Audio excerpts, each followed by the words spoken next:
Testing. 1, 2. 1, 2. Oh, sure.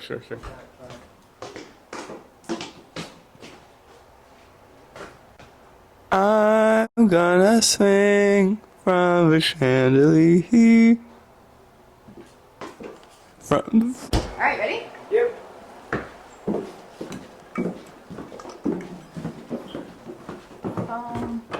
That's okay. I was like, oh shit. But I will say your gate was open when I first came here. Oh yeah. Because you're not supposed to. You know, Is it raining? Okay, so this is the song.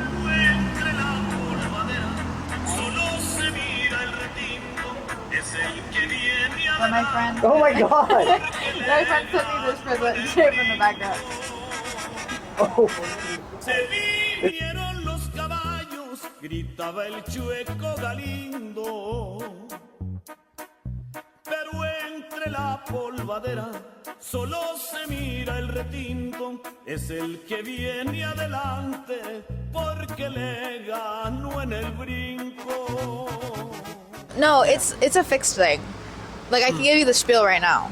Okay. Like the spiel is usually like, hi, my name is Metzli Lemos. I'm a third-year critical diversity studies major with a concentration in Chicanx, Latinx, and Indigenous studies and a minor in politics. I'm Luna's president. Thank you guys so much for coming. I want to talk to you guys a little bit about what Luna is. You know, we are known as the Latina Undergrad Network of Activists, but that's kind of a mouthful, so we go by Luna. And we basically focus on, bringing activism to the campus. But activism that looks in 10,000 different ways, right? It's not always going to protest. We do that. But we also, part of our activism is bringing our culture to campus and being like as loud as we can about our culture to make sure that we know that Latinos have a purpose here and that we know that Latinos are here for a reason.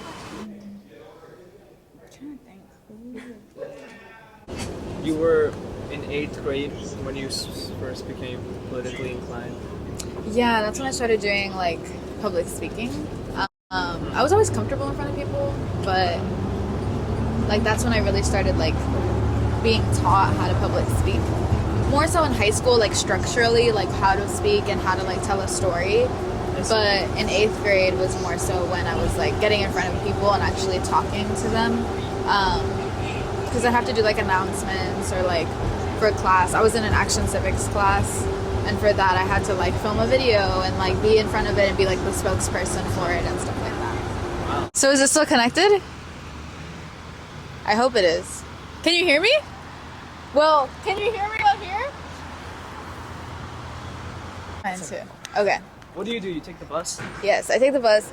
Depends on what like where I'm going and also how late I am. Usually I'm late, so I end up having to take the 38 and I go through here. And I take the 38 and walk from Target to campus, which is not ideal, but I'm running late, so it's like, I've heard like a lot of people who were involved in activism had like their own school like messing their Well, it shit starts. over. I think every person who works in activism has like a moment where they realize like that they're passionate about it and that they want to push forward in it.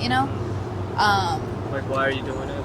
Exactly. And like I think we all know why. Like we have a driving purpose that's larger than ourselves, right? Yeah. The community, the world that is around us. But a lot of us also have like this catalyst moment where we're like, damn, this shit's personal. Like, Yeah. that kind of thing. This is our stop? But yeah, ready to get off? Yes. Who are some of your political heroes, people you look up to? Oh, that's a good question. Okay, let me think. Political heroes. I think. Okay, my first one, AOC. Also known, right, Alexandria Ocasio-Cortez. That woman, she's an icon. But I personally grew up with some more radical folks. So like I grew up with like learning about Angela Davis, Ashada Shakur, like all these people who like were being persecuted by the government and stuff like that. Like I grew up with my dad wearing like a Che Guevara shirt on his it's like day to day, right? So I grew up with those people and also a lot of I grew up learning about them because my mom and my dad like basically had them as like idols.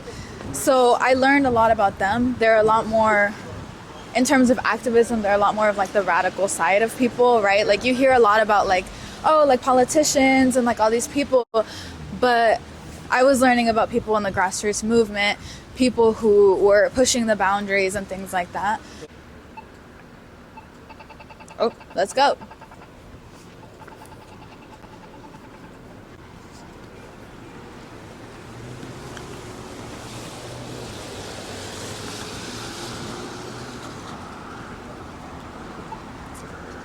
My least favorite thing about wearing glasses, the rain. The rain? The rain. Do you see this? Look at this. That sucks. It sucks.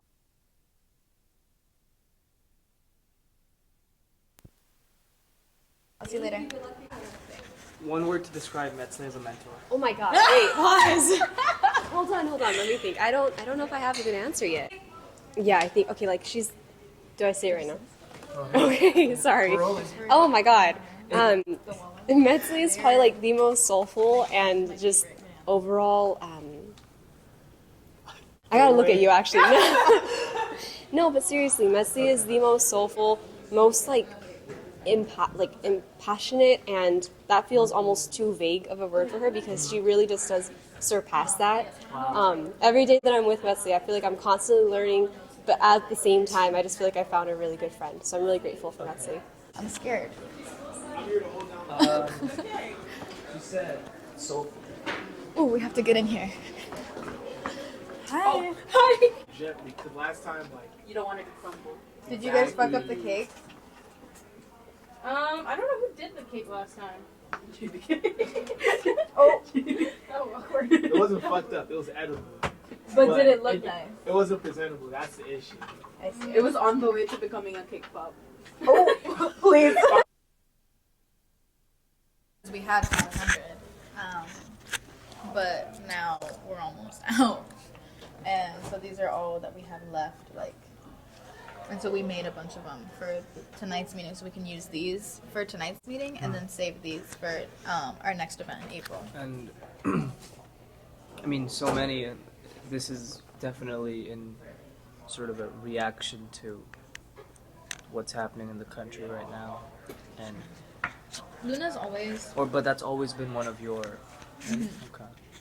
but now it's heightened. So now we're making a lot more, and now we're putting a lot more emphasis on it because of everything that's going on. Interesting. Yeah. Wow.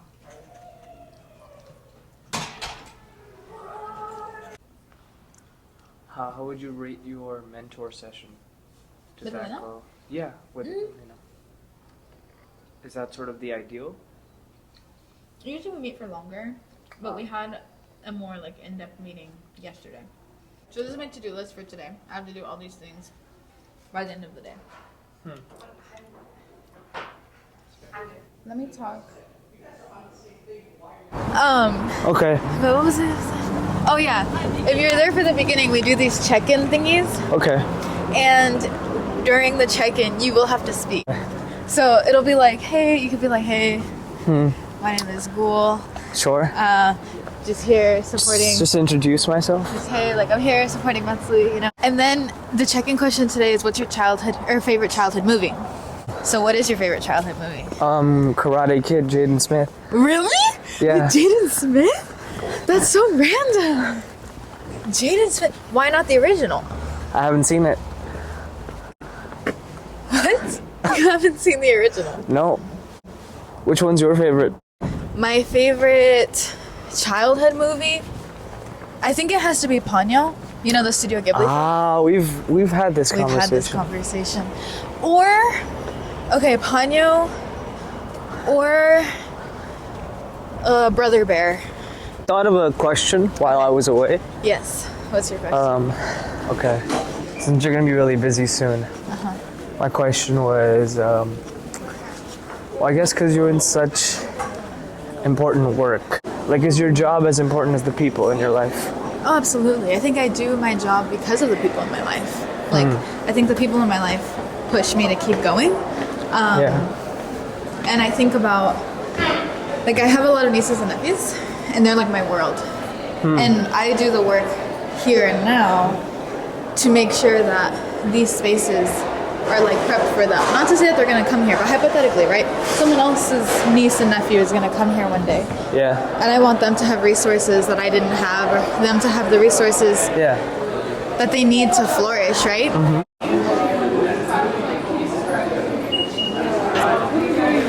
Going back to what you asked. Huh? You asked me about regret. Oh yes. Okay, so do you regret it? No, I don't regret it. But now that reminds me of a question I had for you, which is Okay. like, are you someone that believes that like everything is like meant to be, or do you like believe that you have to like work hard and make it happen? Like it's not just gonna meant to be, you know? I think it's a balance. I think things that happen in your life that you kind of have no explanation for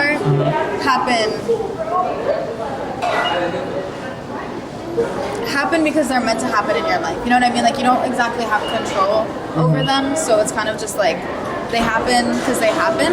Yeah. But I also think that like those are for things that you can't explain. You know what I mean? You can't But things that explain, you yeah. can explain, I would say like those are the things that you work for, right? Those are the things that you put in effort for. Let's say you work really hard on a paper and you get a good grade, then you get a good grade. Yeah. But if you are like, you know, let's say you're doing everything, your life is going according to plan, and something completely derails it. Yeah. I think it's meant to happen in your life. So you think more like getting a promotion, you work for it, but falling in love is not Falling really in love- is not in your control, right? That's mean- one of those things that's like meant to happen. Yeah.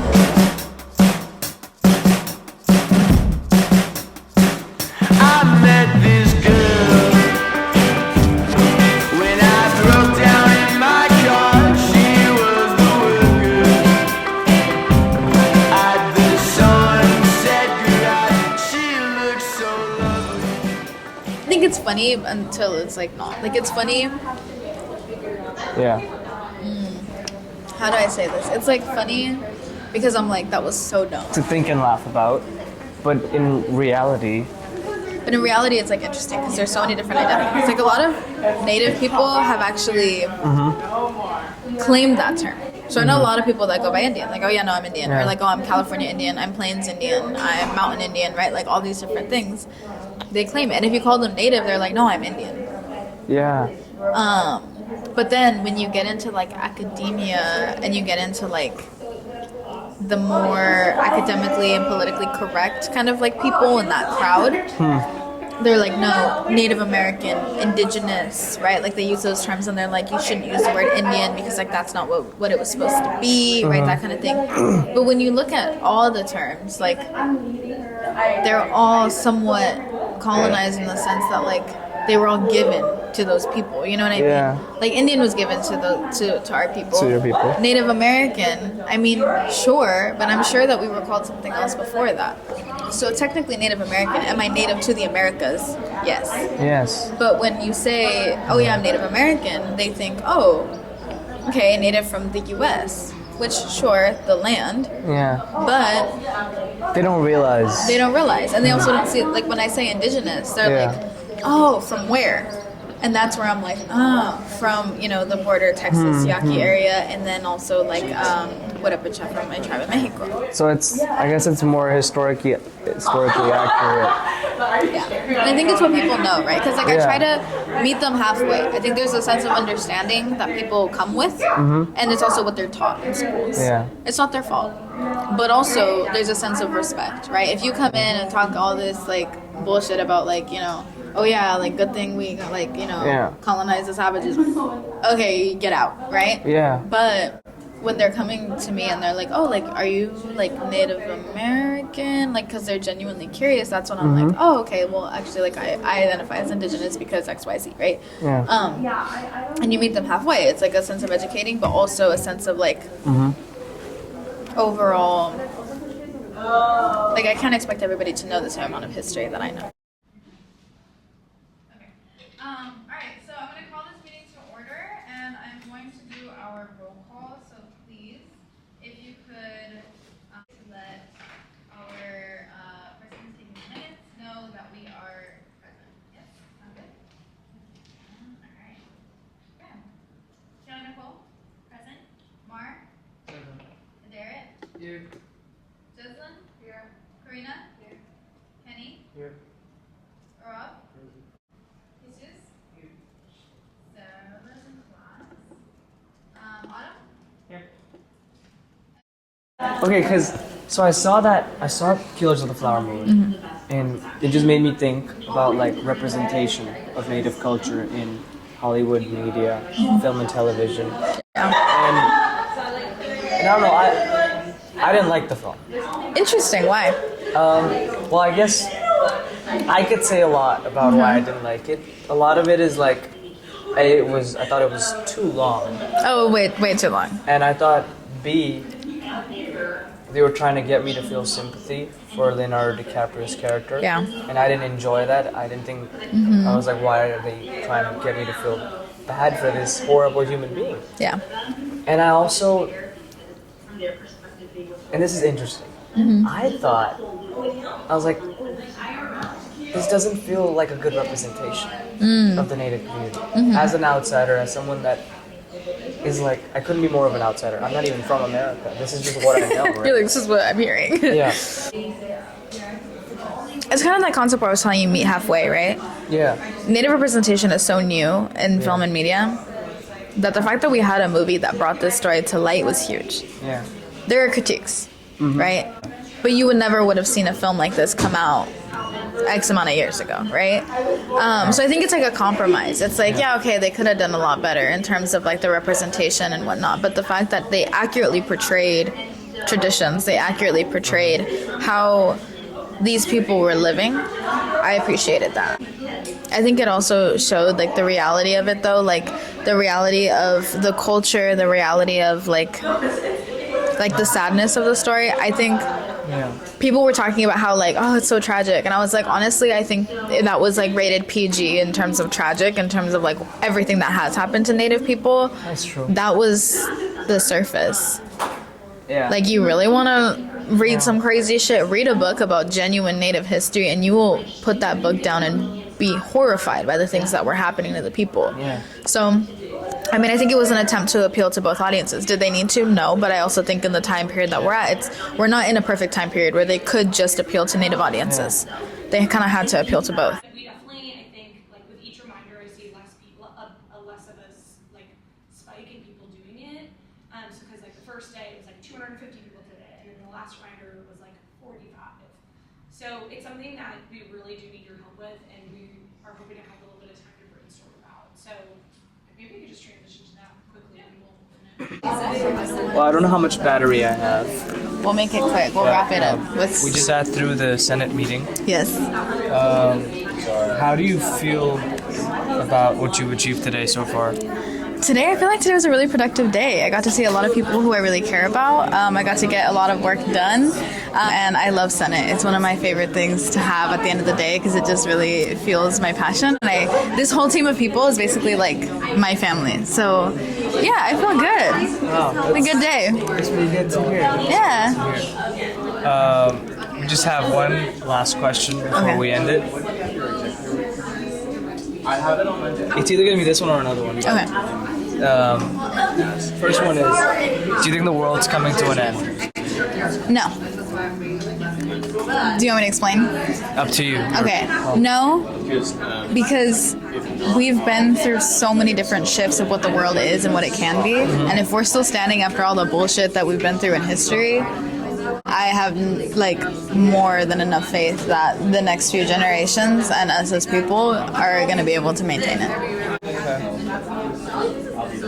All right, I'm pretty happy with that. Yeah? Okay.